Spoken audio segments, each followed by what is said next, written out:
And welcome back to the Cover 3 podcast here on CBS Sports. That's Tom Fernelli. That's Bud Elliott. I'm Chip Patterson coming to you live at youtube.com/cover3 and all across the 24/7 Sports Facebook network. Thanks for hanging out. Smash that subscribe. Smash that like. It is 11:34 p.m. on the East Coast. We have UCLA currently holding a 17-3 lead against Stanford. North Carolina and Pitt have just gone final, 42-24.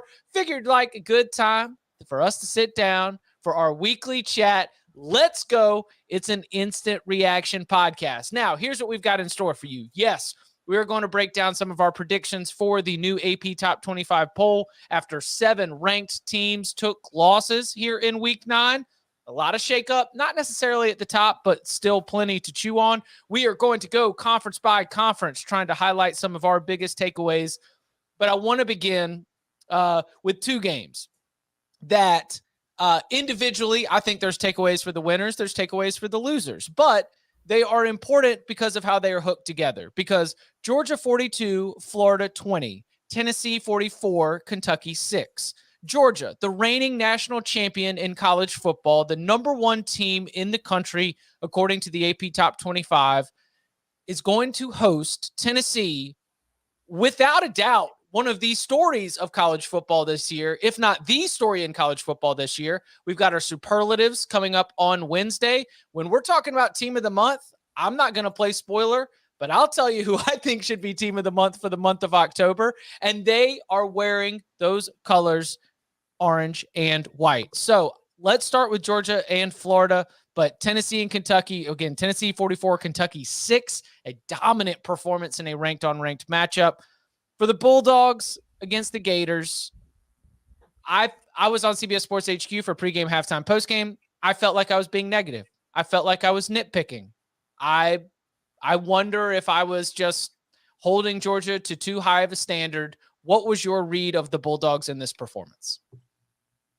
They killed them. They did on the scoreboard, and it was scoreboard domination, but they kind of played with their food in the third quarter. But they were up 28-3, and I think it's understandable that you would take your foot off the gas a little bit, up 28-3 potentially, because you know Florida is kind of inept. I did not watch the first half of this. I figured I would watch if it was close in the second half. Maybe I should watch the entire first half because CBS is my employer. But ultimately, it sounded like they weren't running Richardson much. You guys had eyes on this until later in the game because Danielson was making a big deal about it. He's like, "Oh, now they want to run Richardson." I mean, the game was never in doubt. It just they were kind of sloppy. They killed them. Like you said, it was 28-3 at halftime. In the third quarter, Tennessee puts together one drive, okay? It is a 13-play, 75-yard drive. ETN scores to finish it off, makes it a 28-10 game. It was a nice drive. No taking it away. The best drive Florida had all day. Then Florida gets a short field, gets a field goal. Then there's a play with a breakdown in coverage, just a guy running free, gets a long 78-yard touchdown. And it made the game look close. It was a one-score game all of a sudden. But then as soon as it became a one-score game and Georgia was like, oh, okay, we got to play some more, they just marched right down the field, 78 yards, 6 plays, touchdown, game over again. Like, yeah, they played with their food. It's like an orca batting a seal around with its tail in the ocean for a while before it eats it. Maybe sometimes the seal gets away for a little bit, but it's going to get eaten eventually. So it really was it was close. But that's why I said I felt like I was nitpicking. I was not judging Georgia against Florida. I was judging Georgia against a standard that I think it's going to take to beat Tennessee, and 50% passing and 2 interceptions and anything not named Brock Bowers not really being all that effective kind of seemed like it's like, what's going to happen when you have to go maybe blow for blow with Tennessee? And we also dealt with, Nolan Smith with a shoulder injury, I believe it was. That's a linebacking crew that already has a lot of sophomores, a lot of young players that are in there. It is a defense that has already taken a couple of injuries. It was impossible for me to look at Georgia in this game. I acknowledge that in the competition itself, they dominated, but I was like, okay, we'll see. This is a team that, to me, looks vulnerable, even as they are the home team with Tennessee coming to town? I disagree. I mean, I'm not saying Tennessee can't beat them. I just don't think Georgia looks vulnerable. Tennessee could beat Georgia, but I mean, Florida had an offensive success rate of 23% today. Like they didn't do anything. It's just Florida's not a good team. No, I understand that, but I don't think that Georgia kind of taking the day off or just kind of taking its foot off the gas for a quarter means that they were looked vulnerable. I think it was just, oh, okay, they made a couple plays, and as soon as they were vulnerable, it was over because Georgia started playing football again. They were fully, we talked about it all week. They went into full, all right, let's get ready for Tennessee mode. And Florida kind of made a game of it for a second because they did that a little too early. But as soon as they had to get their stuff together, they got their stuff together. Does that mean I think they're going to beat Tennessee? No. Doesn't mean I think they're going to lose to them because of that, though. What did Tennessee beat Florida by? Just that game was only about 3 or 4 weeks ago now. 5 points, I think, right? Points. And Georgia's up 28-3 and wins by 22. 22. Game's never really close. I don't know if they are vulnerable. I do wonder, like, how healthy will Nolan Smith be for the game? I think Chip brings up a great point there. How well does Georgia's pass rush get to Hendon Hooker if you don't have to blitz him, right? How well will the secondary hold up? But also, I mean, Kentucky had like 1 or 2 nice drives tonight on Tennessee, and I'm sure we'll transition as soon as Chip wants to on that. But, I mean, Tennessee's defense has looked pretty vulnerable, and Georgia moved the ball. Like, is Tennessee's defense that much better than Florida's? I have it as better, but I'm not sure that it's worlds better. I think it's very good against the run. I still have some suspicions about it against the pass, and I don't think anything we saw today. Like, they played well tonight against Kentucky, and we'll get to that shortly, I'm sure, but Kentucky's offense stinks, so I don't really put a whole ton of faith in it. I love Pete Helms in the chat. It's amazing. Is he coming in with the Tom Pornelli? Is that his name? No. He called me a smooth brain. He's under his own name. Okay. What's up, Pete? Good to see you, bud. I just, I spent too much time watching this game, watching it too closely. So I'm glad that I was able to get back, because I'm looking for perfection. I'm looking for domination. I'm looking for the boom mother bleeper slow motion Kirby Smart sideline celebration, and it's just, Stetson wasn't great. Not a great game for Bennett. I thought that Edwards was okay. I thought running the ball, they were okay. Playing with your food. Edwards was okay. He averaged 9 yards a carry. That was just okay. Yeah, it was just okay. Okay. You rip off a couple just okay. Rip off a couple long runs. Okay. All right. Good enough. So, like, how many long runs does he have to be good?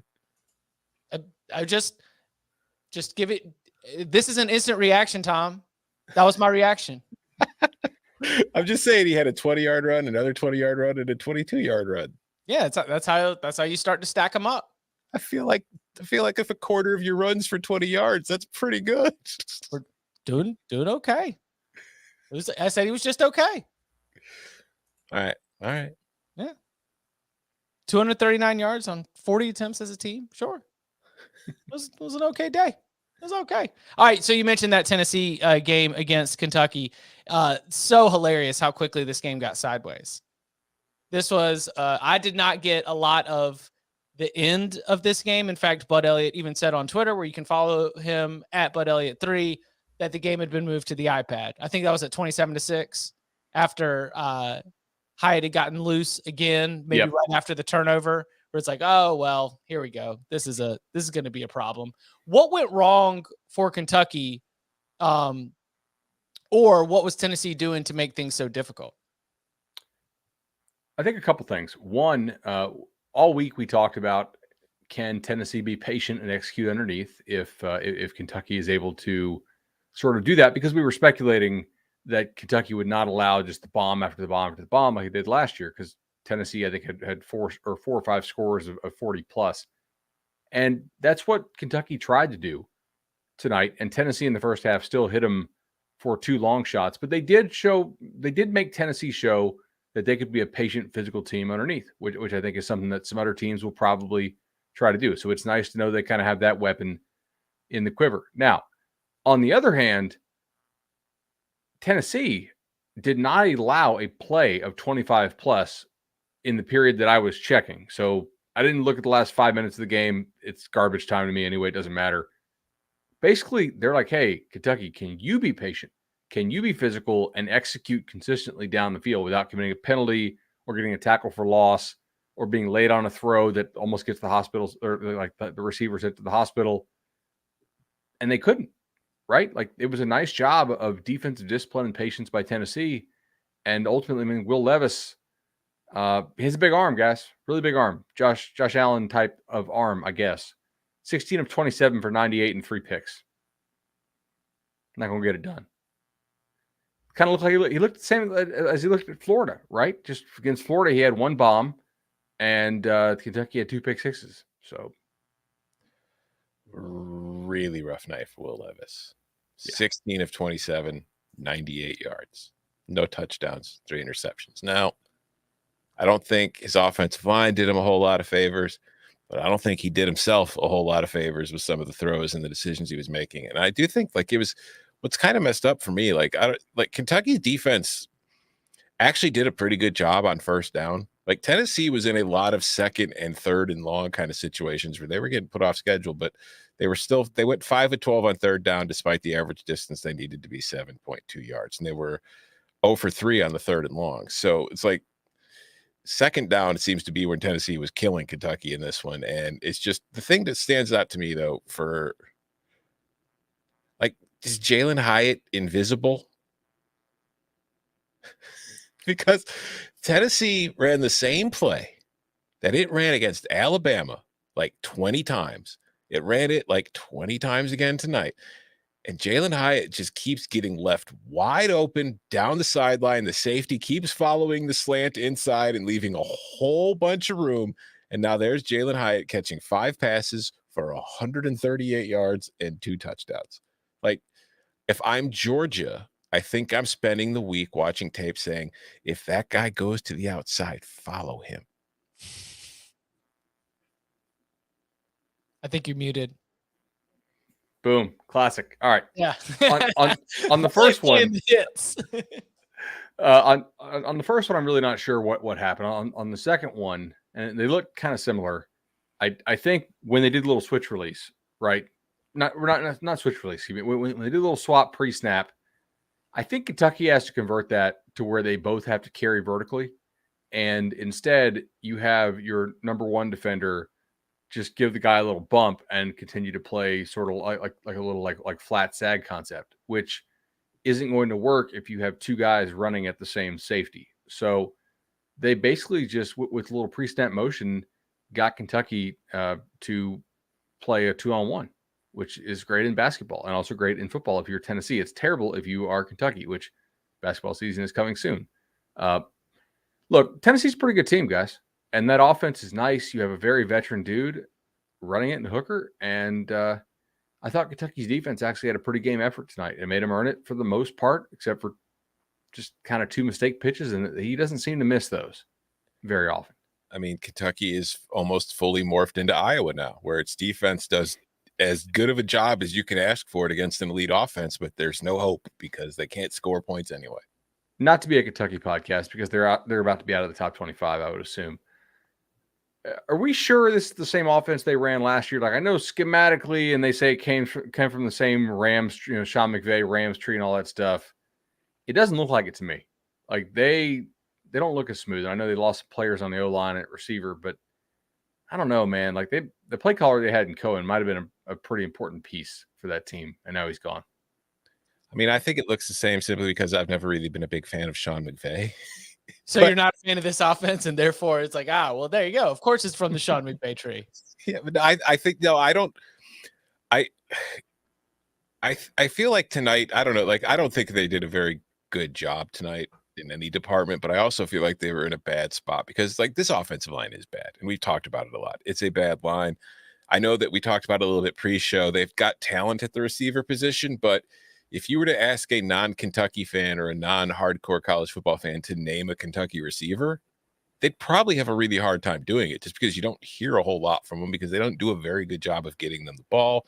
Chris Rodriguez, I thought, did pretty well considering the situation that they were in. And they were also just like, when you're down multiple scores to Tennessee, you kind of only have one card you can play. You have to keep throwing. And that's just not really what Kentucky is built to do. And it put him in a bad situation. And that's, again, going back to it, if you consider Will Levis a first-round draft pick or one of the top QBs in the class, you would think he would be in the kind of player that would be in a I just got to drop back and throw situation. But when Kentucky gets put in that situation, he's not good and they're not good. And that really showed tonight. Defensively, Kentucky was trying to take away the big play for a little bit. Tennessee could run the ball effectively. And then all of a sudden, when you try to stop that, big play. Is that fair? Yes. Yeah. And when Tennessee's able to run the ball against you, you're done. Screwed. Yeah. You're done. Want to know real quickly in any game that Tennessee plays how it's going to go? Can they run the ball? You'll find out the rest after that. Anything else on Georgia, Florida, or Tennessee, Kentucky? I'm really looking forward to that game. It's going to be a great game. Yeah. 3:30 p.m. Eastern time. You can watch it on CBS. You can stream it on Paramount Plus. It is guaranteed to be a 1 versus 3 matchup according to the AP Top 25 poll. It might be a 1 versus 2 according to the College Football Playoff Selection Committee. We will find out on Tuesday. We will also be doing a show on Tuesday night reacting to the new College Football Playoff rankings. So be sure that if you have not already, that you are subscribed, that you smash the bell for notifications, or however you get the Cover 3 podcast. Once we have 1 through 25 all final, shortly after that, we will be going live to break it all down. A team that would like to have a word in that debate for being one of the top 2 teams in the country is the team that sits at number 2 in the AP Top 25 poll. Ohio State 44, Penn State 31. The Buckeyes trailed 14-13 at halftime. And then this weird thing happened. It happens in college football. Talent showed up. The man who we spent, 4 months, 5 months waiting for him to officially put pen to paper a couple recruiting cycles ago. Like, I was already going to remember JT Tuimoloau because we waited so long for him to officially commit. It's Ohio State. I don't know. Oh, Alabama's in it. Oh, no, we'll see here.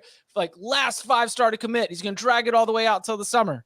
Well, congratulations, Ryan Day and the Ohio State staff, because the player that you were able to secure in this very late commitment in the cycle, now as a sophomore, single-handedly led to 21 points in a game that was decided by 13 points. JTT was a monster in this game. Lots to get to in terms of the breakdown of this. Well, what do we think of the Buckeyes in the victory in Happy Valley? Can we pull the clip of us talking about like why this kid's worth the wait?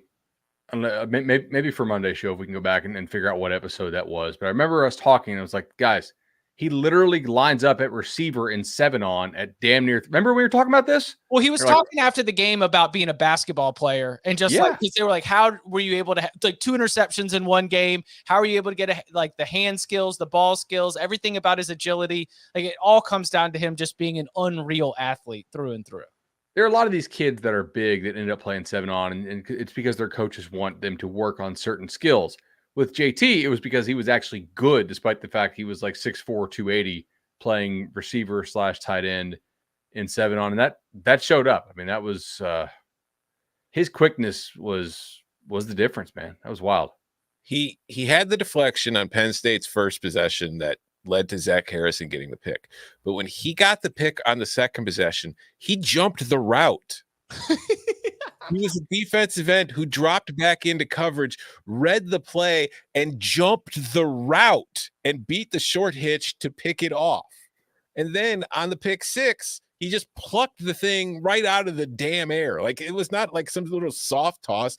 Clifford was throwing a rocket. He just reached up. Nope, that's mine. And he just strolled into the end zone. And then, in between that, let's see, he had the strip sack, he forced the fumble, recovered it on his own. Like, he had 2 sacks in the game. this is like I talked about it. Ohio State was missing. They had their Joey Bosa, they had their Nick Bosa, they had Chase Young. In the last few years, they just haven't had that guy. They have that guy again. And their defense is really good because of it. Because like we saw at times today, their secondary is still somewhat of a concern. Penn State was kind of just running the Baylor offense out there. Like they had their receivers on the hashes, the very, very far hashes. They were spreading things out and they were finding little, pockets of space, and they were moving the ball through the air doing it. So there are questions there, but it turns out the best player in Ohio State secondary is their defensive end, because seriously, the 7-on-7 drills worked clearly because he jumped the route like a corner. Do you know what Ohio State has not had up front the last couple of years? Dudes. Really, since kind of the Bosas. And now they have Zach Harrison coming on the last couple of games and playing much better. If JT's going to play to this level, right? And they don't suck on the inside. Like we said, hey, if you could trade for like a number one pick, like a first round type D tackle, they could use that. But man, this offense, with how often it gets to play with the lead, if they can do this kind of stuff with the pass rush, that's pretty special. Like I don't know that they have the best resume right now, although I think going on the road and beating Penn State by 2 or 3 scores is pretty impressive. But man, that is a really good team right there. And look, honestly, they gave up a bunch of yards. They did, but Penn State was able to run a ton of plays, in part because they kept getting the ball back because Ohio State had short fields. And I mean, guys, no turnovers, 4 turnovers. That's kind of your difference there. Oh yeah, without a doubt. Turnovers just killed them. Yeah. Oh, they still have that little problem in the red zone against decent defenses that we talked about last week and got yelled at for why are you nitpicking Ohio State? Oh, well, it's okay because their most competition in the Big Ten does the same damn thing. Yeah. So but take the under in Michigan, Ohio State right now. Although the under should have won in this damn game, 45-point fourth quarter, very unsportsmanlike in my opinion. Oh, anybody out there in the live chat, or if you're listening at home, live that sweet life of watching Ohio State take a close game, look like they're going to cover, only to see Penn State come kick the back door in down the stretch. I was not involved in it, but it was hilarious to watch. In a couple pick'ems, yeah, that was I was interested. I do want to say though, like nitpicking Ohio State time. CJ Stroud was not great today. I didn't think the play calling was especially good. Ryan Williams leaves the game with an injury, significant. Yeah. Trevion Henderson busts for a 41-yard touchdown to put the game away late. But like they were getting pretty much anything they wanted over the middle, and they kept throwing to the sidelines. And I just didn't understand what they were trying to do with that. But like Stroud threw for 354 yards, only had the 1 touchdown. Marvin Harrison Jr., it's not fair that you lose the best receiver in the country, and he hardly plays at all this season. And then it turns out you just replace him with the guy who might be the best receiver in the country. Parker Washington was phenomenal for Penn State.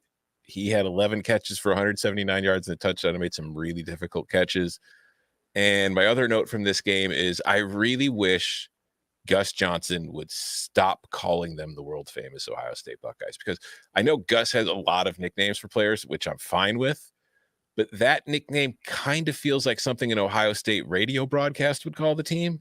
And it's like, even as a neutral observer, when I hear Gus calling them the world famous Ohio State Buckeyes, it feels way too homery. And if I was like a Penn State fan or a fan of the other team that they were playing, it would drive me insane. There were so many references early. I made a note in our work Slack. I was like, he's got a bet going. Hey, I bet you I can't get this in 9 times in a 4-hour broadcast, because he had like 3 of them in the first 4 minutes of the game. Yeah, and then by like the fourth quarter, he was just calling them the world famous. Look, much love to Gus Johnson. I know you listen to the podcast. We noticed it. Okay. I hope you won the bet. I hope the dinner was delicious. Okay. And I'm with you on Marvin Harrison Jr. I would add Emeka Egbuka. It's just like the ability to flip a game on its head. Ohio State, no matter what kind of position it gets caught in, I do not think there is another. Let me see. I do not think there's another team in the country that I feel more confident that they can score quickly. Tennessee. But that's the debate, right? Mm-hmm. Brock Bowers can score pretty quickly if you throw it off the defender's shoulder pads. Okay, so Michigan 29, Michigan State 7. There are other headlines that are coming from this game right now that is still going to be developing. Apparently, there was a bit of a fracas in the between the two teams as they in the tunnel or in the bowels of the stadium. Jim Harbaugh has told reporters that he believes that one of his players was assaulted, perhaps a nasal injury. I don't know. That's a bloody nose or a broken nose. I do not know. But the way that these things go, that's going to end up being the story. So whatever, we'll deal with that upon further review. Let's talk about the football. What do we see in this game? I want to start with the kerfuffle because this is like the 5th year in a row that Michigan's played a home game against one of its rivals, and there's been a kerfuffle in the tunnel. Maybe have separate tunnels if it's becoming this big of a problem. Just a thought. Don't go down the same tunnel after the game when you just played a rivalry game. This stuff might not happen. Also, I don't know if you saw Blake Corum, how he started his press conference after the game. No. Blake Corum walks up to the podium and says, "I thought Tuck was coming." Hey, I'm with it. Listen, they've lost twice in a row to Michigan State. Mm-hmm. There's some salt right there in that rivalry. So listen, flaunt it 100%. As for the game, Michigan was far and away the better team in this game. Michigan dominated the game, and Michigan only won by 22 because, as we kind of touched on while talking about Ohio State, they had 5 red zone possessions and they only got 23 points out of them. And if you just look at their drives overall, their first 8 drives, well, their first 7 drives all reached Michigan State territory after starting in Michigan territory. They didn't punt on any of them. They fumbled on the first one, and they scored on the next 6, and they still only got 22 points out of it because they had to keep settling for field goals. Then finally on their 8th drive, they scored a touchdown only because of they got the ball. They started at the Michigan State 8 after a blocked punt, and then they scored 2 plays later. But it's a problem for Michigan. They are getting in the red zone. They are driving down the field, and then teams are kind of just loading up the box to take away Blake Corum, and Michigan can't score when they do that. And it is hard to be a see it, throw it guy in the red zone. You need to be able to throw with some anticipation. And he's not there yet with that. That's why I kind of wanted to trade them a quarterback. Remember where I wanted to trade them Drake May, and we're like, that would kind of ruin the sport if Michigan had Drake May, even though JJ is good. He's just, I think that's part of it. Mm-hmm. I also don't think they have guys who are really getting open. Yeah. Like guys that can win in short little spaces like that. But yeah, that's just something I think Michigan's very defensively, they're phenomenal. Like Michigan State got a touchdown drive early in the game. They took a 7-3 lead, and that was the only thing they did. I think, let me check. Last I checked, the Spartans had -1 yards in the second half. They finished with 0. Wow. So they picked up a yard at the end. So yeah. Or no, the 63. I'm sorry. So they got some yards on their last possession of the game. But yeah, there was like early in the 4th quarter, they had -1 yard in the second half. This is the form that Jim Harbaugh wants this team to take, that they are going to run the ball. They are going to suffocate you defensively. And on both sides, they are wearing you down slowly to be able to win in the 3rd and 4th quarter. The efficiency is going to be strong. Not the red zone efficiency, at least in terms of touchdown percentage, but on a down-to-down basis, Michigan is going to be excellent. And that's going to get them wins against most of their opponents. Not Illinois, but against most of their opponents. Yeah. Clearly not. Smoke them. More on the Fighting Illini here coming up in just a little bit. Finally, TCU 41, West Virginia 31. Also, Kansas State 48, Oklahoma State 0. What was that? Kansas State 48, Oklahoma State 0. All right, listen. Top 10 team. I know we gave Oklahoma State a whole lot of crap all year long. I did not see 48 to nothing coming. That's just wild. Yeah, I watched a little bit of this, and I just felt like Oklahoma State was kind of a beat-up team, sort of how Ole Miss was tonight. And the difference was they played a much better opponent in Kansas State than Texas A&M. And so, like, them being that beat up, it was tough, right? Kansas State was just fresher, and Oklahoma State looked like a team that was just limping in. And they whenever their bye week is, they need to get to it pretty quickly because Kansas State just smoked them. I mean, it was just they were non-competitive really from the start here. Mm-hmm. And well, I was going to say I've got bad news for you. It already happened. Bye week. Yeah. Tom, what'd you get out of this one? There's not a whole lot to take away from this one. Oh, we don't want to rub it in. I'm not gonna, dude. They lost 48-0. I'm gonna run it up on them even more. Like they got the crap beat out of them by a Kansas State team missing its starting quarterback. Like they were playing a team with its backup, and they never had a chance. Deuce Vaughn was cooking early, and that's when you knew it was a problem. Mm-hmm. And you're just like, okay, well, and like Kansas State kept pouring it on too. The Wildcats currently sit in solo second place in the Big 12 standings. They have a head-to-head win against Oklahoma State, which could become very, very important. They have an upcoming date with Texas, equally important. And then, of course, that one conference loss coming to TCU. The other loss that Kansas State has doesn't even look that bad anymore, as Tulane sits now in potential Cotton Bowl position in the American Athletic Conference, though they might have some competition from a team near Bud's neck of the woods, though we might get to that a little bit later. What about TCU? Still undefeated, 8-0 after they go to West Virginia. And this thing was a little dicey. At what point did you think TCU was going to lose? I don't think I ever thought they were going to lose. I think it felt like every other TCU game we've seen this year, where it's like they're very good, they're very explosive, and their defense never allows them to pull away and get comfortable. I would say, like, you think about the anatomy of an upset, right? When the opposing team is converting a lot of third downs and they're getting some fourth downs and they're getting some weird turnover stuff going on. But at the half, TCU had 13.3 yards per play. Yeah. Right. I looked at the injury report. I'm like, okay, unless West Virginia is just gonna get some transfer portal guys here at the half, they're probably never going to get stops. But there was a weird 10-minute stretch in the third quarter where nobody scored.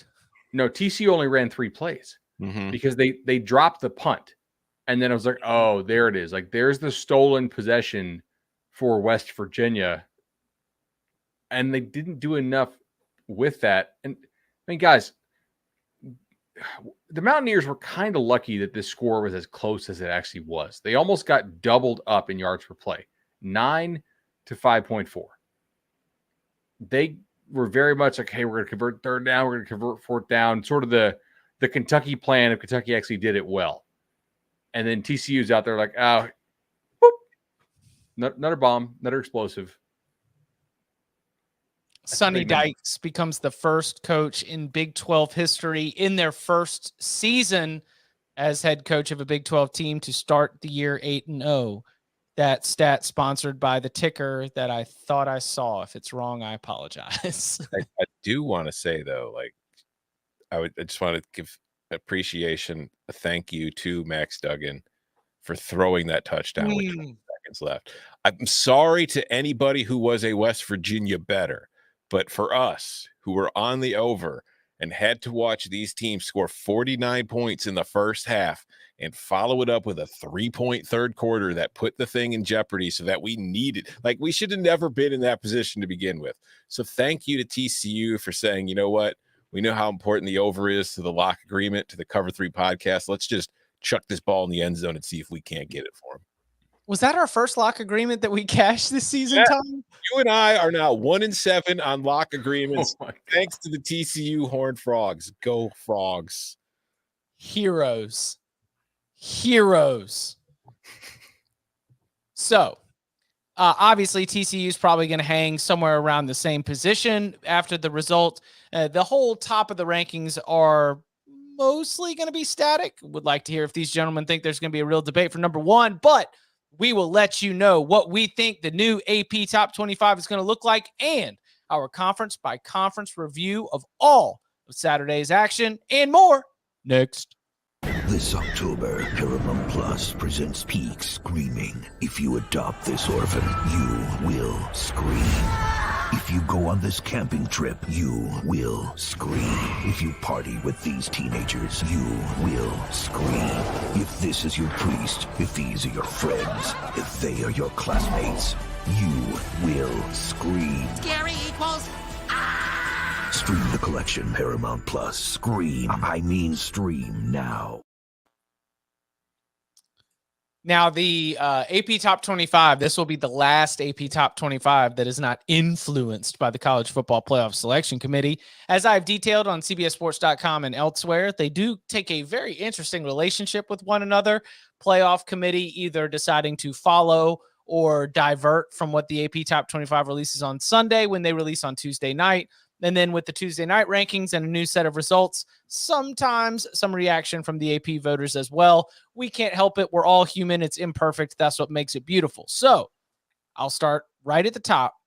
Do you think that Ohio State, which in voting points was very, very close to the number one spot, 1,530 for Georgia, 1,513 for Ohio State. However, the first place vote's a little bit more divisive. 31 for Georgia, 18 for Ohio State, 13 for Tennessee. After Ohio State's win at Penn State, do you think the Buckeyes can get number one? I do. Yeah, because I think there are some voters who might switch from Georgia to Tennessee with their number one overall vote. And my thought is generally like the people voting for Georgia as number one are probably in the Southeast, and they probably might have a little more Tennessee bias to them as well. It's just totally just flying by the seat of my pants theory. I did not look this up. So if I'm wrong, if Georgia has a big like West Coast contingent of voters, then this theory is totally bunk. But my thought is like if a couple votes shift from Georgia to Tennessee, you might have Ohio State 1, Georgia 2, Tennessee 3. Yeah, I think there's a decent chance because there are going to be people out there like Chip Patterson who hate Georgia and think Georgia wasn't very impressive today. I thought they were fine. I thought they were okay. They were okay. They were good. They were good. They were appropriate. They were dress code. You know what? Listen, yeah, you know what Georgia was? Georgia was appropriately dressed. Georgia was not stunning. Georgia wore exactly what it needed to wear to get into the grill room on a Wednesday night. They put on a blazer if you need a blazer at your grill room. They had a collared shirt tucked in if you need a collared shirt tucked in at your grill room. They were, in a very Georgia fashion, appropriately dressed. Yeah, no, I think that Ohio State will probably get more first place votes than they already had because beating Penn State is like Tennessee killed Kentucky, and that's killing a team that's ranked is still big, but I don't know how much respect there really is for Kentucky compared to Penn State. So doing it on the road might get them a few more first place votes. And I do think Georgia will suffer from a game in which people will be like, they didn't win by as much as they're supposed to. So yeah, I think it's in the cards. I don't know if I agree with it. They should be number one because like this is the second week in a row where they've won, but they haven't really looked to be at peak Ohio State while doing it. My projection on CBSSports.com is Georgia will retain number one. It was my theory going into the night slate was if Tennessee lost or faltered at all, then I'm with you, Bud, generally. But I thought that maybe if those votes were up for grabs and you were trying to decide between Georgia and Ohio State where you were going to go with it, that Ohio State might have gotten a little bit of a nod there. But I think that it is the most interesting storyline heading into the AP Top 25 release, whether or not Georgia will be surpassed by Ohio State. Now, Also, the biggest – go ahead. I was going to say, if you go resume based, like Tennessee's got the best win. Georgia's got the second best win. Because beating Oregon right now by 46 is a better win than Ohio State beating Penn State. I would agree with that. Neutral site. I mean, Tom Fornelli himself said that season openers, I'm saying I think that people put too much stock in them, but that's not going to stop them from putting too much stock in them. I think that Tennessee might come out as the number one team in the college football playoff rankings. That seems like something that the selection committee would do. Mm-hmm. Yeah, I agree with that. I think they'll have Clemson like more lower than people realize, and they'll try to create this narrative drama about how, oh, will Clemson get left out if they go undefeated? No. But like we'll move them up at the end because it's conference championship, all that kind of stuff, right? It's just I could see Tennessee being number one to start this thing. What about biggest riser in the college football playoff ranking? I've got Kansas State.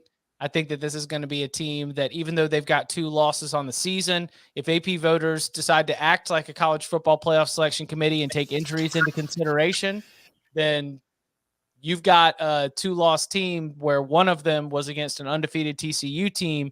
I've got Kansas State checking in at number 11. And again, UCLA is still in action. So that could change, but right now just outside the top 10. Let me ask you this. Is Ole Miss back in the top 10? No, they're at 12. So you've got Kansas State coming in ahead of Ole Miss? Jumping Ole Miss. I don't think that's going to happen. But I was surprised by the way they've treated Ole Miss in the ballot last week, so I could be wrong. What about North Carolina, Chip? Like they could make a huge jump. They really throttled Pitt tonight, and the rest of their schedule looks a little bit better after today. I'm thinking they could be all right. 21-17 is my projection for North Carolina's jump. I think that they run into this roadblock of like Penn State, Utah, LSU.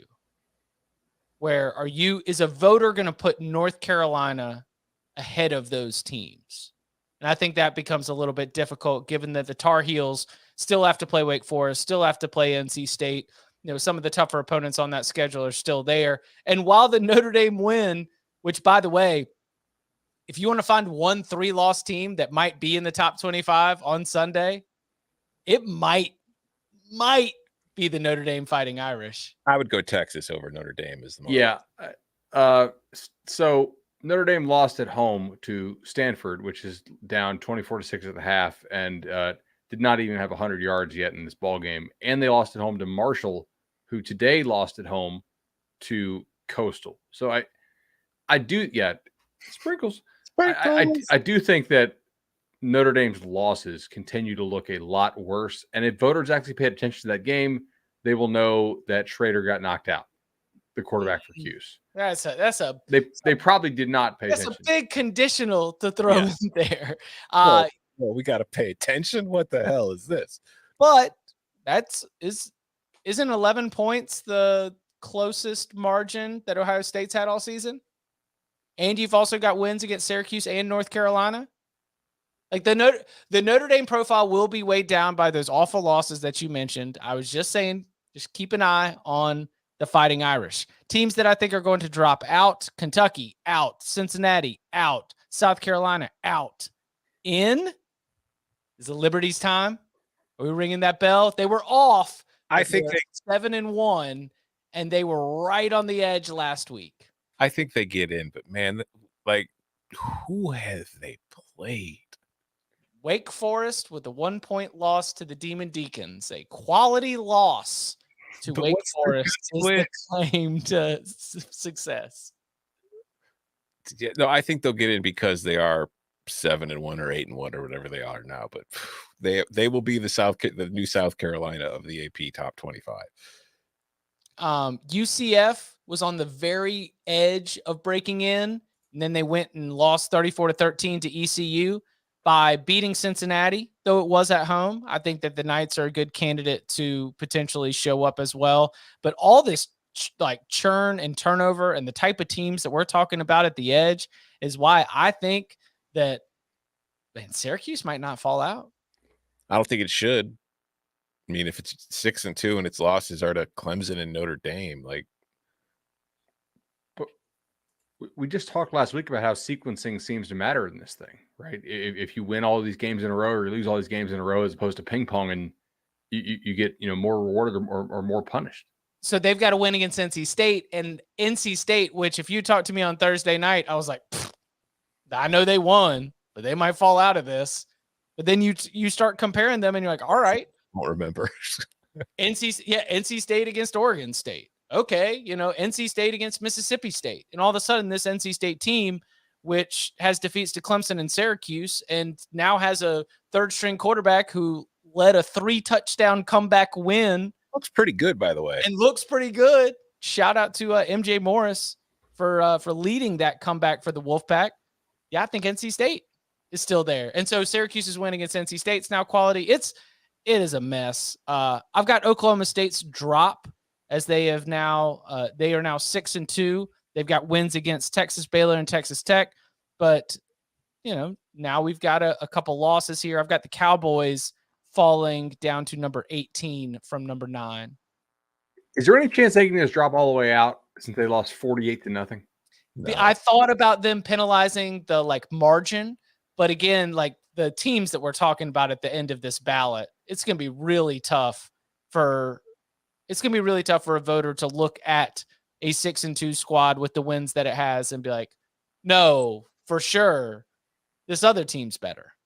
All right, who has better wins, the Noles or Oklahoma State? Who has more losses? The Noles or Oklahoma State? Yeah. I think Oak State is too, right? Yeah. Yeah. I mean, listen, they're not going to drop out because they got killed.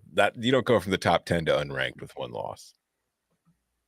I forgot they were top 10. Yeah. That was very legit. I think, speaking of the top 10, how many voters have the courage to put Illinois in their top 10? We'll find out. I've got them at 13.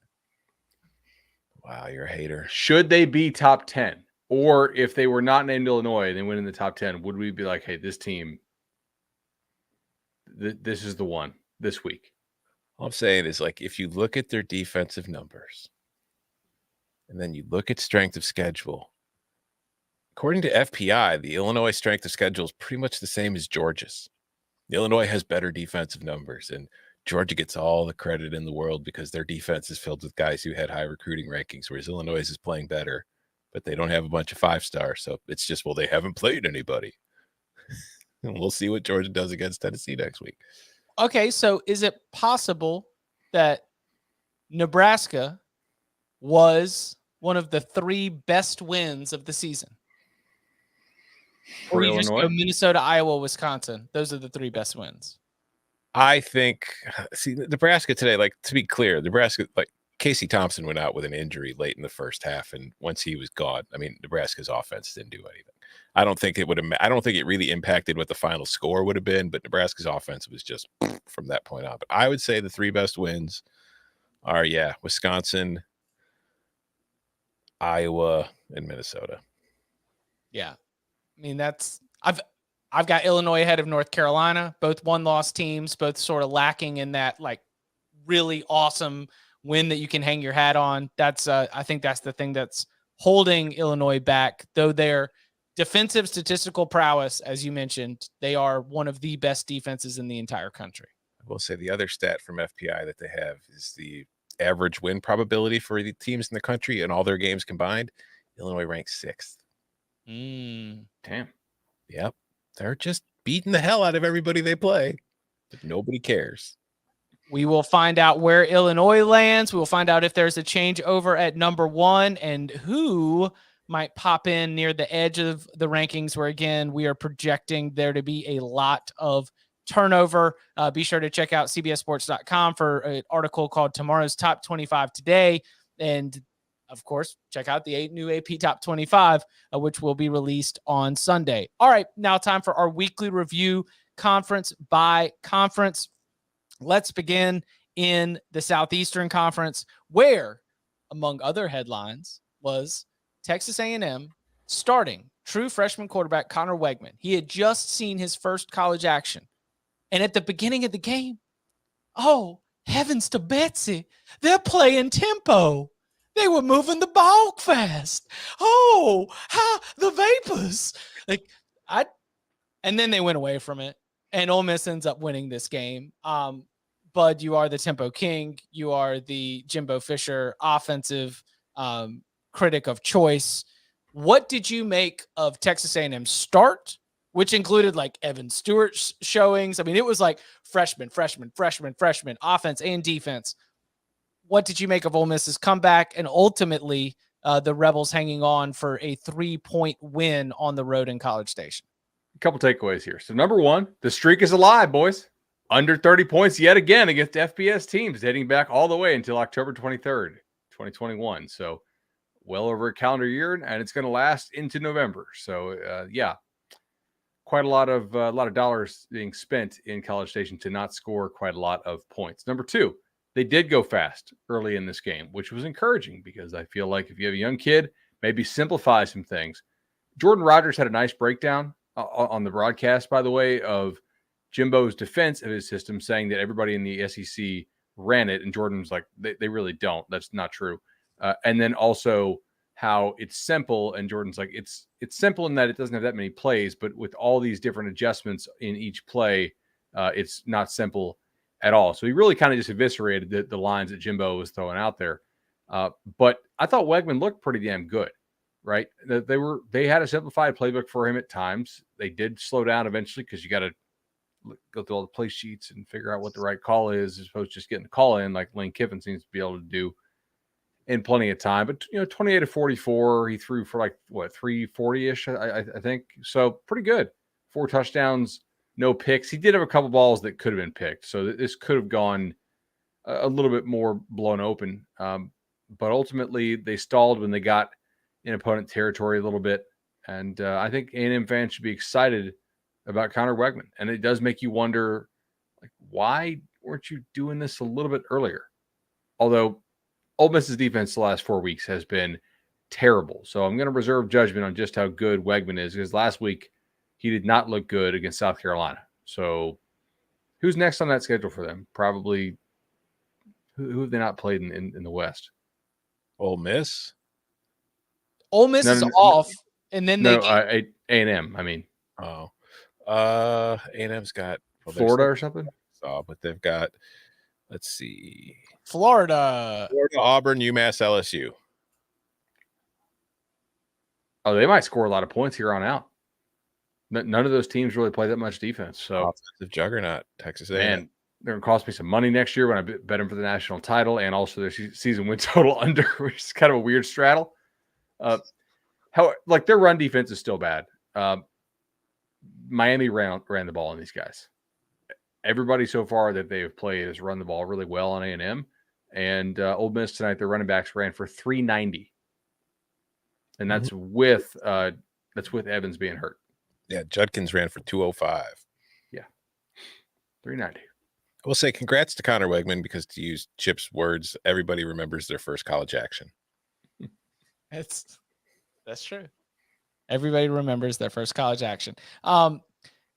When was Evans hurt late? He had a couple big runs in this game.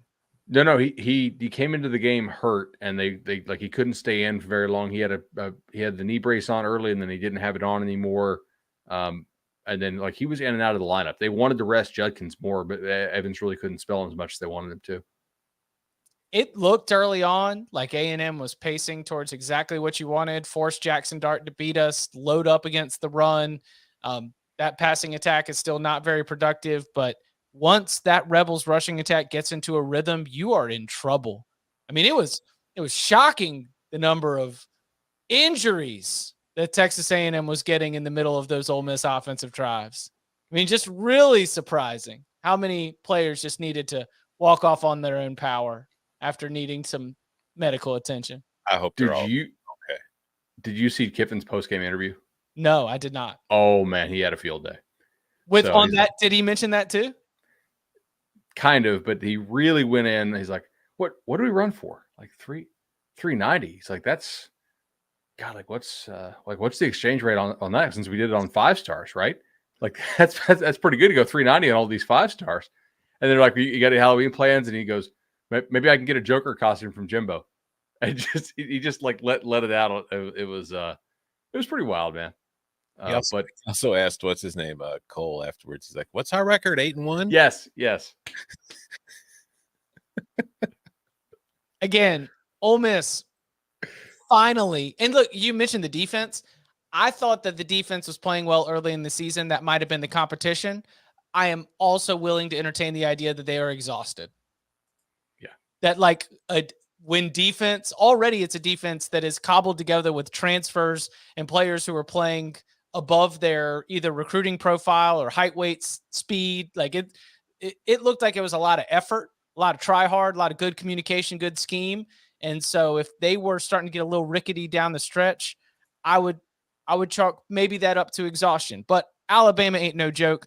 That is going to be the next opponent on the schedule. That game in Oxford on November 12th. Elsewhere across the SEC, the Alpha Nerd put Shane Beamer in a closet. Arkansas wins 41-27. What else stood out from the weekend in the Southeastern Conference? We might be back on Harsin watch because Auburn's got a new AD.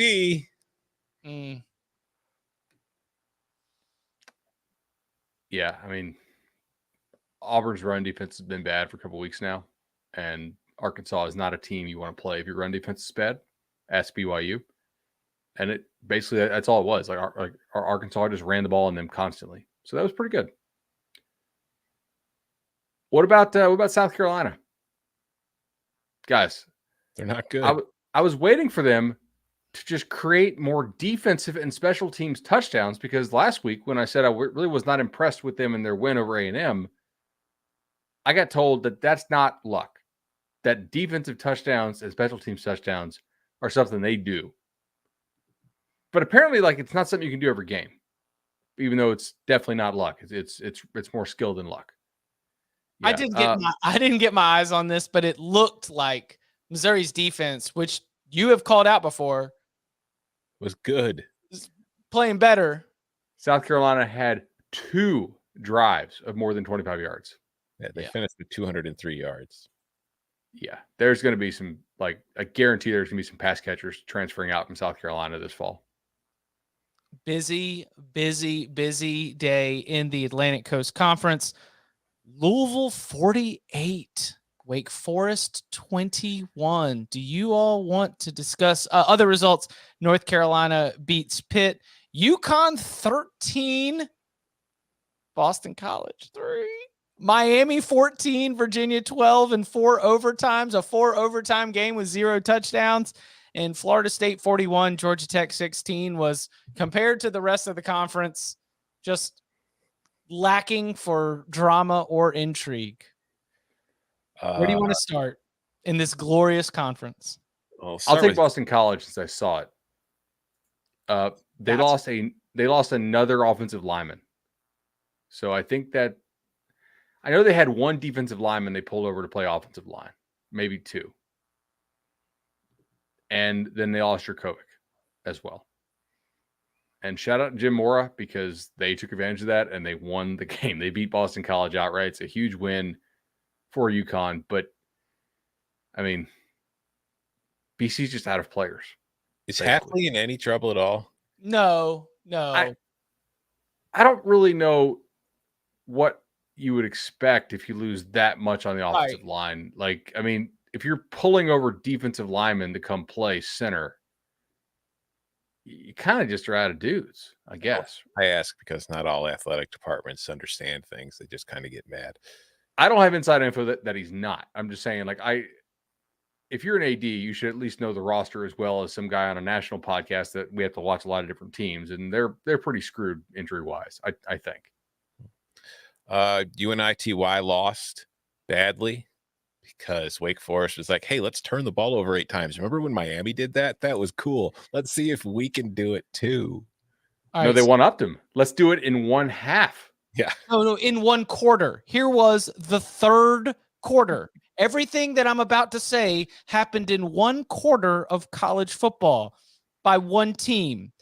A Wake Forest pick 6, a Wake Forest lost fumble, on another Wake Forest lost fumble, another Wake Forest interception that didn't lead immediately to a touchdown. It was just eventually to a touchdown right after that drive, just not a pick 6. Another lost fumble that led to a touchdown, a punt, and then another pick 6.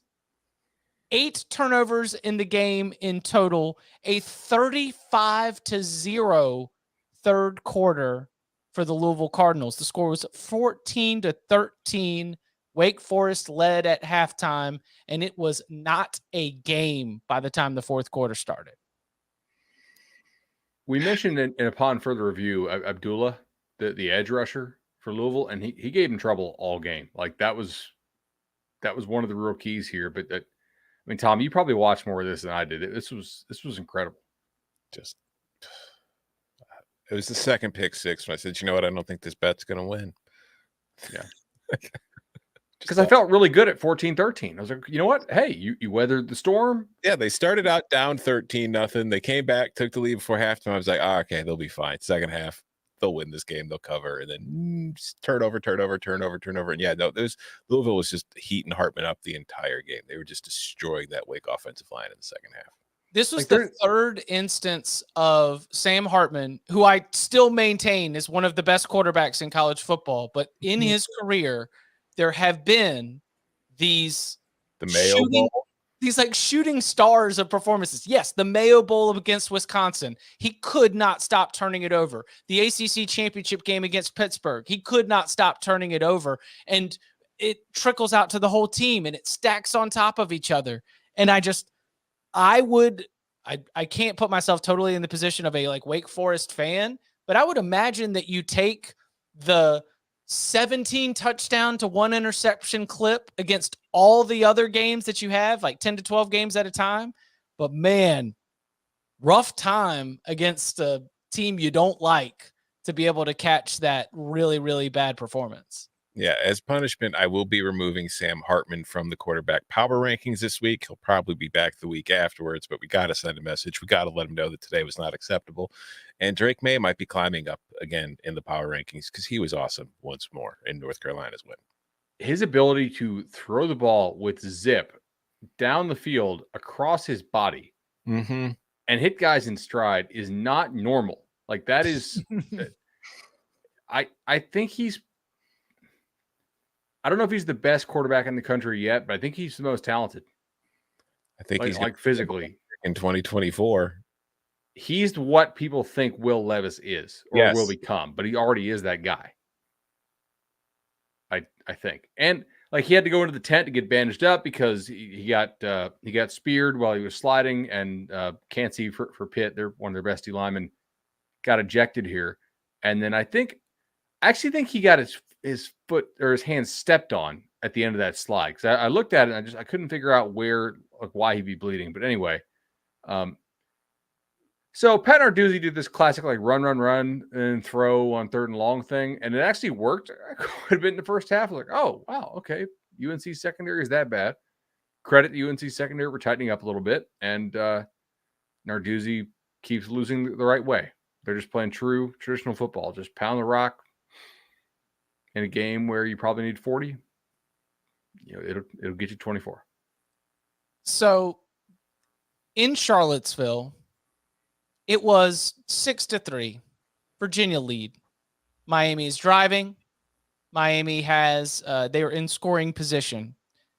The ball is at the 7-yard line. It is 3rd down and goal. And there is an extensive review because there had been a penalty. They'd gotten the ball to the 2. There was, I think it was a false start or a procedural penalty. They wanted to go back. They wanted to check everything out, get the clock right, figure out the runoff. It was 10 minutes between snaps. Miami goes out there, this huge 3rd and goal, and all they do is just dummy it up to see what Virginia's going to do, call timeout. Okay, so remember, you've had 10 minutes to be able to think about what you're going to do. Then you call timeout. Then you go to the sideline. Miami returns to the field, 3rd and goal. If you score a touchdown, this game is over. And after all that time and a timeout, you know what Mario Cristobal did? He ran the ball up the middle. He ran a play right out of the spring game playbook. And you know what it did? It didn't score a touchdown. It got back to the 2-yard line where they proceeded to kick a chip shot field goal to send it to overtime. Now, joke's on me, I suppose, because Jake Garcia had not been excellent.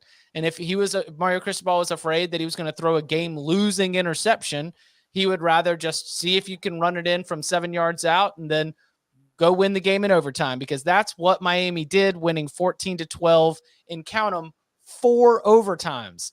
Bud pushed this at -2. Miami money was coming in. It was 2.5. It was 3. And guess what? This stood out to me. Based on the new overtime rules, this didn't happen in the old overtime rules. If you're sitting on anything out at 2.5 or beyond, you're dead. Done. Yeah. By the time we get into the 2-point conversion off. So, Bud, you get the push, but I'm sure that obviously, since the line moved, lots of other Miami bettors furious this thing had to go to a third overtime and turn into that. Yeah, including me, because I couldn't get my full share on just 2. So it was a split result for myself. Miami's offense is just not it, guys, right now. I know they are missing some guys, but missing a couple offensive linemen. Garcia has a lot of arm talent and doesn't really know what to do with it yet. I don't think they're helping him out a whole lot.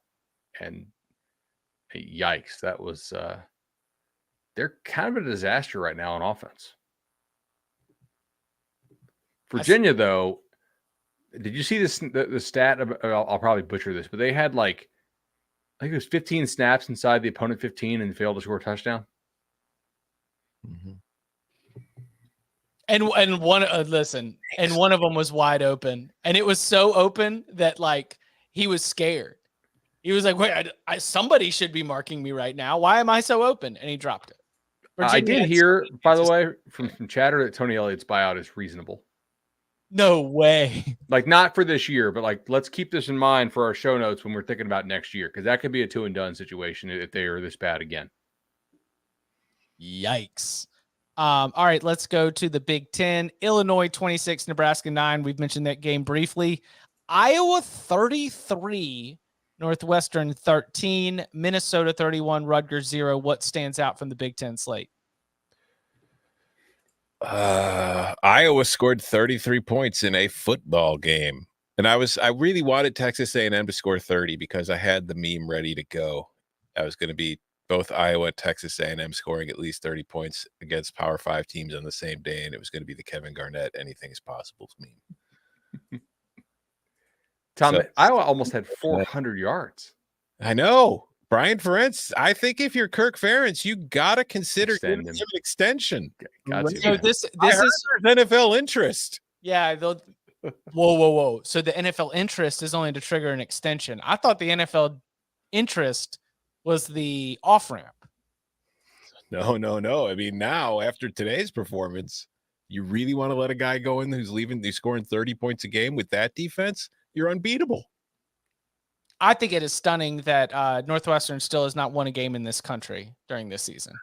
I don't think, Northwestern hasn't won a Big Ten game in America in nearly 2 years now, I don't think. Gracious. They're not any good at all. I mean, we talked about this on the Wednesday show. I'm not saying the COVID year doesn't count, but I do think you can view it differently than other years. If you take that COVID year out, Northwestern is now, I don't know, vamp for me. I'll look up actually, I'm not going to waste any more show time. They're 2 in a million in Big Ten play in the last 3 non-COVID seasons. It's and they're not competitive. These aren't close losses. 20-point loss.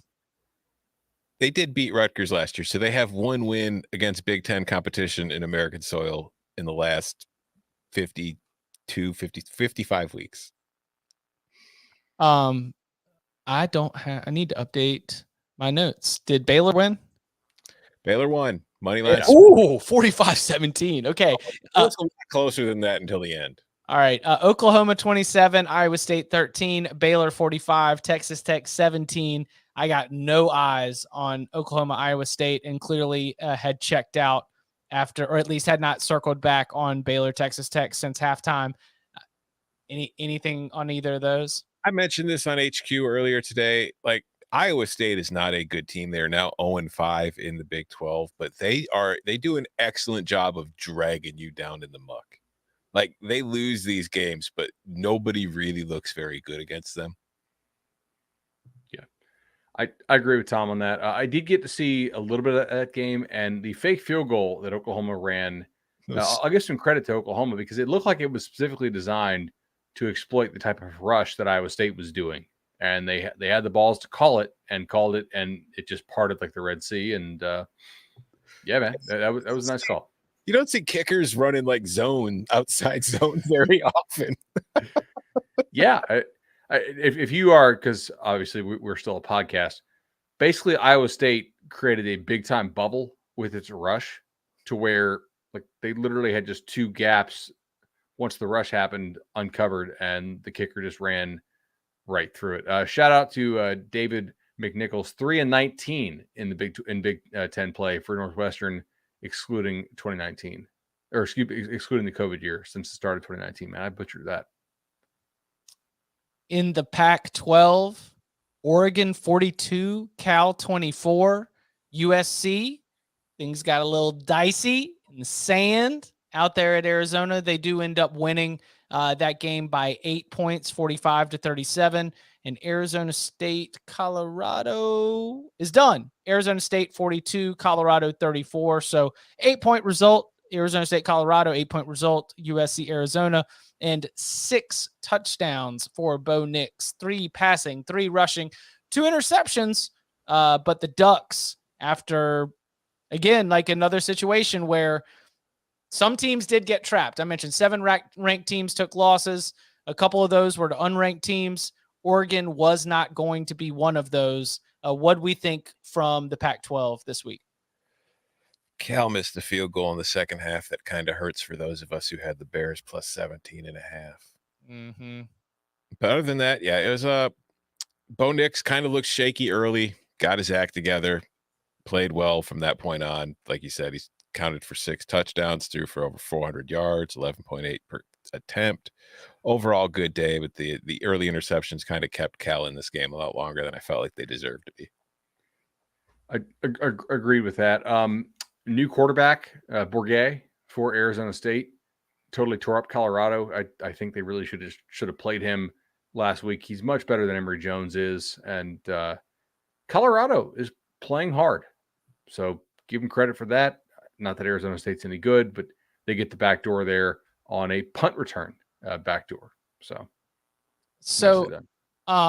there's a question in the chat, and I guess we should bring it back. Utah 21, Washington State 17.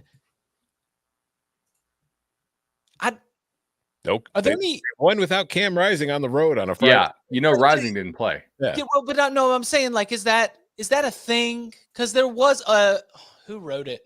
Somebody wrote it as like a column talking about Canzano.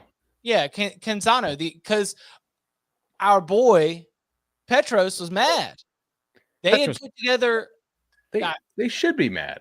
Well, because they had put together entire like packages and planned their broadcasts, and everything from Utah had said he was going to be good to go. He's going to be good to start. Everything around the game indicated that Cam Rising was going to play. And when you asked for any details on it, Kyle Whittingham just said not available, not available. I'm not that upset. It factored into how I projected the game would go. I lost a lock on it when I said over 55.5. Certainly that was considering the idea that Cam Rising, the star quarterback for Utah, was going to be in it. Very disappointing when that wasn't the case, when he was sitting on the sideline wearing a headset doing the Macarena instead of, being on the field scoring touchdowns. But I'm not coming out of this with any big picture like we can't have this in college football. Not yet, but we will soon have a thing where this is not acceptable, because all these leagues will eventually take money from the sports books. So they'll take the Caesars money or the DraftKings or whatever. And what those books don't want is to have to refund money because people are betting on props that have no action because the player didn't play. And what they really don't want is consumer confidence in the game to be hurt, because if you know who might get this information? Pro groups, pro syndicates, not joke, like just casual better guy. And that's bad. If he starts to think these games are rigged or fixed, like Chip, you probably felt like, oh my God, like how did we not know that Cam Rising was out? I bet the over. Now we work in media. We understand this happens. Your average fan out there betting on these games doesn't get that. And so this is why the NFL has these very explicit injury reports. There's not a whole lot of mystery in the NFL. You know who's likely to be out, who's likely to be in, and then you make your bets based on that. So as soon as all these leagues start to take sportsbook money, and it is coming, then this kind of nonsense will not be tolerated. You can't hide a quarterback injury in the NFL, and you will not be able to do it in college once that starts. But for right now, it's the wild, wild west. And Utah is like a fortress as far as getting information out of there. Just from talking to people who do this kind of stuff, I guarantee you, like, that's one of the places it's really hard to find out information from. Also, like, there's somebody in the comments who was saying, oh, weep for the poor multi-million-dollar television networks. Television networks are trying to put out an entertainment product for you, and they're trying to do it with all the information they have to give you a good broadcast. So when all the information that they get to try to give you a game worth watching that they can tell you and inform you about what you're watching is then thrown out the window last minute without any extra prep, that hurts the broadcast. That hurts you, whether you bet on the game or not. Right. And Petros didn't say anything on the broadcast. I thought that they did they did a fantastic job of pivoting it away. It was only because of the Canzano column that I found out that there was a little bit of, disappointment, I would say. Nobody got, I can't say anybody got mad. I didn't have any conversation with them. Yeah. And Petros wasn't like, to be clear, he wasn't like calling them out or criticizing for them. He was just telling them what happened. And he's like, we were caught completely off guard because we had no idea. Yeah, everything from Utah indicated. So anyway, like, good for Utah. You were able to get in and out of Pullman. That was another stage of trap week, and you were able to survive. Okay, best of the rest before we get out of here. The one that I had on my board was UCF, as we mentioned, getting a win against Cincinnati.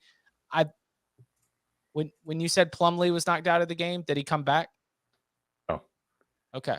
Man, I'm so happy that you watch UCF. I mean, I watch UCF before like Monday shows, but like on Saturdays, I feel like you really hold me down and really represent the UCF eyes that we need here on this podcast.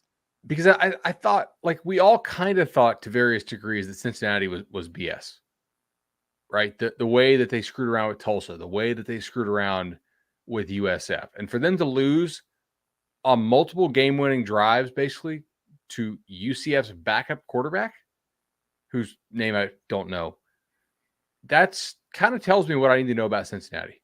Like, they're not a top 25 level team. They're probably not really a top 35 level team this year. Great job by UCF. Cincinnati out of the rankings. UCF, again, a team that we are projecting will be in. All right, anything else from across the board that we want to hit on before we get out of here? Yeah, I got a wild take to throw out 75 minutes into the show. Yeah, let's go. You know those fan reaction shots you see in every single game? Some of them are plants. Some of them are production plants. We got good ones from Syracuse, and Syracuse has been good for us this season. I think that's just a Syracuse football thing. Oh, really? It's not like it's a broadcast school? Lots of interns, lots of PAs, maybe on hand and stuff out, because there was one, and again, most of them are real, but there are 1,000,000% plants out there, and a lot of good producers are probably doing it. But there was a woman in the Syracuse game who had, after the pick six on the first play of the game, had a dumbfounded, mouth agape look on her face, which is common, can happen when you're surprised. But she held it for like 25 seconds with no other movement and not talking to anybody else around her, and the camera was on her the entire time. Clearly, she was told, if something crazy happens, do that. We're going to come right to you. I thought you were talking about the West Virginia person who implant for sure was strategically planted in the stands there, Tom. If you were talking about that one, then I definitely caught that. All right. Charlotte. How about Charlotte getting a 56-23 win? How about against Charlotte? Rice? Big, nicely done there. Did you sprinkle that? No. I thought about it. Yeah. Was that a we hated our coach game? Was there something going on there that we weren't aware of? That was a feisty performance for a team that was horrible all season long. It really was. Nice win for FAU to beat UAB. UAB is kind of knocked out of the race now for the CUSA. And staying in the CUSA, North Texas goes and kind of whips Western Kentucky in Bowling Green. Mm-hmm. So we might get that North Texas UTSA rematch for the CUSA title, which is kind of interesting. Last one for me here. Did you see what happened in Akron? I did not see it, no. Okay, so for the 2-point conversion, Akron runs Philly special, which is that like kind of like a little reverse throwback to the quarterback thing. So the quarterback gets popped with a blindside block on Philly special. Okay. The backup quarterback for Akron comes out and talks smack to the dude who got blindside blocked. So he gets flagged. Then he talks smack to the ref. So he gets ejected under the 2 personal foul, unsportsmanlike rule. So then Akron has to attempt the 2-point conversion from the 42-yard line. It was not successful. Yeah.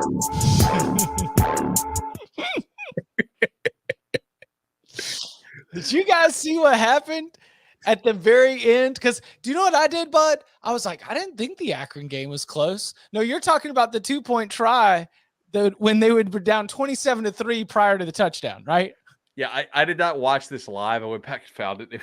I got a text about it. It was that was Speaking of terrible games between terrible teams, shout out to New Mexico State for getting the 23-13 win over UMass in the bottom 25 game of the Century of the Week. The Aggies are 3-5 now. How about them? Can we just talk about what is happening in the Mountain West right now? This is like bizarre world. All 3 of these scores are just completely jacked. Hell yeah! I hope the one in Fresno sticks. Fresno got Jake Haener back and is losing 28-10. That's right. Well, I don't know if Haener's playing. I assume he is. Yeah. Don't just invite Aztec warriors into your house and think things are going to go smooth. Nevada up 21-14 against San Jose State. That's weird. That's your Nevada Wolfpack. And Hawaii up 7-0 against Wyoming. But I'm going to go ahead and we'll go ahead and bookmark an upon further review topic with the Mountain West title race reset. Entering the month of November, what does the Mountain West title race look like? Because there's no doubt that these results are going to throw it all into the air. You kind of called it the Mountain Rust there, which I think is a better name for the conference this year. So you accidentally gave it the correct name. Mountain Rust Conference title race reset coming up on Monday in upon further review. That's when we will be back with you, unless we need to gather together on Sunday to discuss a potential job opening in the Southeastern Conference. We will see. I'll make a prediction, a hopeful one. They're going to do an official athletic director introduction before the official firing, right? Actually, you know what? I have to work next Sunday. So Auburn, if you're going to do it tomorrow. Well, somebody's got a podcast. Shit. Okay. Yeah. Okay, fine. Whatever. 2 birds, 1 stone. Come on, Tom. You know how this goes. The story's already written. Story's been written. We just keep going in every week and just updating the records. It's not like there's new developments as to why Brian Harsin is being fired.